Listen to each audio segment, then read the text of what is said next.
क्या सोना अचानक सस्ता होने वाला है या फिर ये तूफान से पहले की शांति है? क्या चांदी में आने वाली है बड़ी गिरावट या छुपा है बम्पर मुनाफे का मौका? क्या कच्चा तेल दुनिया की अर्थव्यवस्था को फिर से हिला देगा? और सबसे बड़ा सवाल, क्या अभी आप जो ट्रेड कर रहे हैं वो सही दाव है या सबसे? आज का वीडियो बेहद खास है क्योंकि कमोडिटी मार्केट में जो खेल चल रहा है वो सिर्फ ट्रेडिंग का मौका नहीं बल्कि एक बड़ा आर्थिक संकेत भी हो सकता है। जहां एक तरफ सोना और चांदी जैसे सुरक्षित निवेश विकल्प दबाव में दिख रहे हैं, तो वहीं कच्चा तेल और बेस मेटल्स में उथल पुथल ने ट्रेडर्स को कंफ्यूजन में डाल दिया है। अब सवाल यह है कि आखिर इस पूरे खेल के पीछे असली वजह क्या है? देखिए सबसे पहले बात करते हैं बुलियन मार्केट की, जहां सोना लगातार ऊपर और नीचे ट्रेड कर रहा है। वहीं चांदी में भी कभी गिरावट तो कभी हल्की सी उठावट दिखाई देती है, लेकिन ये गिरावट उतनी सीधी नहीं जितनी दिख रही है।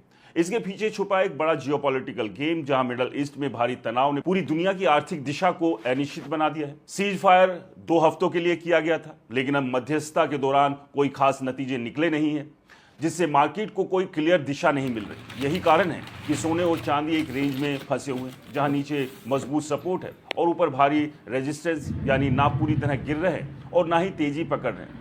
दोस्तों, एक्सपर्ट्स का मानना है कि सोने को मजबूत सपोर्ट मिल सकता है भविष्य में। अगर वो 1,55,000 के ऊपर ब्रेक करता है तो अचानक बड़ी तेजी भी आ सकती है। वहीं चांदी $75 के आसपास जूझ रही है और अगर ये लेवल टूटता है तो तेजी का नया दौर शुरू हो सकता है। लेकिन अगर $69 प्रति ऑन्स के नीचे जाती है तो गिरावट भी गहरी हो सकती है। अब यहाँ ट्विस्ट ये है कि अगर सीज फायर स्थायी होता है तो क्या सोना गिरेगा? जवाब है शॉर्ट टर्म में हाँ, लेकिन लॉन्ग टर्म में नहीं, क्योंकि युद्ध के बाद भी जो नुकसान हुआ है उसे भरने में समय लगेगा और यही फैक्टर कीमतों को सपोर्ट देगा। अब बढ़ते हैं कच्चे तेल की तरफ, जहां कहानी और भी दिलचस्प हो जाती है, क्योंकि क्रूड ऑयल इस पूरे जियोपॉलिटिकल ड्रामे का सबसे बड़ा हीरो बन चुका है। $95 से $96 प्रति बैरल के आसपास ट्रेड कर रहा तेल दिखने में स्थिर लगता है, लेकिन अंदर ही अंदर इसमें अस्थिरता छुपी हुई है। दरअसल स्ट्रेट ऑफ हॉर्मुज, जो दुनिया के सबसे अहम ऑयल रूट्स में से एक है, वहां पर पूरी तरह क्लैरिटी नहीं। कुछ जहाज गुजर रहे हैं, कुछ को रोका जा रहा है, कुछ से टोल वसूला जा रहा है और यही सप्लाई चेन को प्रभावित कर रहा है। नतीजा,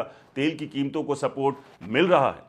एक्सपर्ट्स का कहना है कि जब तक सप्लाई में बाधा बनी रहेगी तब तक कीमतों में बड़ी गिरावट मुश्किल है। हालांकि अगर अचानक कोई पॉजिटिव खबर आती है, जैसे सीज फायर का कोई ठोस समझौता, तो तेल में शॉर्ट टर्म गिरावट आ सकती है, लेकिन वो सिर्फ नी जर्क रिएक्शन होगा, क्योंकि असली समस्या प्रोडक्शन की है, जो अभी भी पूरी तरह रिकवर नहीं हुआ है। यानी लॉन्ग टर्म में तेल की कीमतें फिर ऊपर जा सकती है। अब बात करते हैं बेस मेटल्स की, जहां सबसे बड़ा खिलाड़ी है चीन, और हाल ही में चीन से आए पॉजिटिव डेटा, खासतौर पर प्रोड्यूसर प्राइस इंडेक्स में सुधार ने मेटल्स में नई जान डाल दी। कॉपर, जिंक और निकल में तेजी देखने को मिल रही, क्योंकि जैसे जैसे इंडस्ट्रियल एक्टिविटी बढ़ेगी इनकी डिमांड भी बढ़ेगी। कॉपर खासतौर पर फोकस में है, क्योंकि ये हर इंडस्ट्री की रीढ़ माना जाता है। अगर हालात सामान्य होते हैं तो कॉपर $1240 तक जा सकता है, लेकिन अगर सपोर्ट लेवल टूटता है तो गिरावट भी तेज हो सकती है। अब एक और अहम कमोडिटी की बात करते हैं, नेचुरल गैस, जहां कहानी थोड़ी अलग है। यहां पर इन्वेंट्री कम होने के बावजूद कीमतों में कोई बड़ी तेजी नहीं आ रही, क्योंकि डिमांड कमजोर है। यानी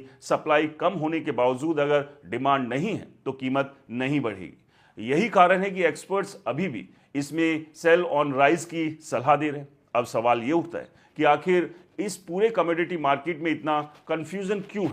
जवाब है ड्यूल प्रेशर। एक तरफ जियोपॉलिटिकल तनाव और दूसरी तरफ आर्थिक अनिश्चितता, और यही दोनों फैक्टर मिलकर मार्केट को रेंज बाउंड बना रहे हैं। लेकिन अब इस कहानी का सबसे बड़ा ट्विस्ट अंत में आता है, जहां सारी डोर जुड़ती है एक ऐसी अर्थव्यवस्था से जिसका असर पूरी दुनिया पर पड़ता है। दरअसल हाल ही में आए आंकड़ों के मुताबिक वहां का जीडीपी गिरकर 0.7 से 0.5